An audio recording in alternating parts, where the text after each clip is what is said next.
എല്ലാവർക്കും നിറഞ്ഞ ഹൃദയത്തോടെ വിഷുദിന ആശംസകൾ നേരുന്നു. വിഷു സന്തോഷത്തിൻ്റെയും സ്നേഹത്തിൻ്റെയും നന്മയുടെയും സമ്പത്തിൻ്റെയും ഐശ്വര്യത്തിൻ്റെയും ഓർമ്മപ്പെടുത്തലാണ്.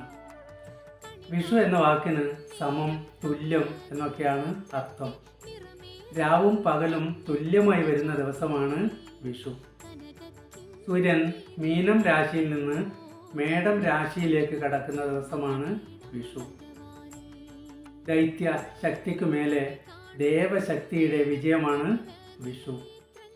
നരകാസുരൻ തടവിലാക്കിയ 16,000 സ്ത്രീകളെ ശ്രീകൃഷ്ണൻ നരകാസുരനെ വധിച്ച് മോചിപ്പിച്ചതിൻ്റെ ഓർമ്മയാണ് വിഷു. അതുപോലെ സൂര്യമാർഗം തടഞ്ഞ രാവണനെ ശ്രീരാമൻ വധിച്ചതിൻ്റെ ഓർമ്മയാണ് വിഷു.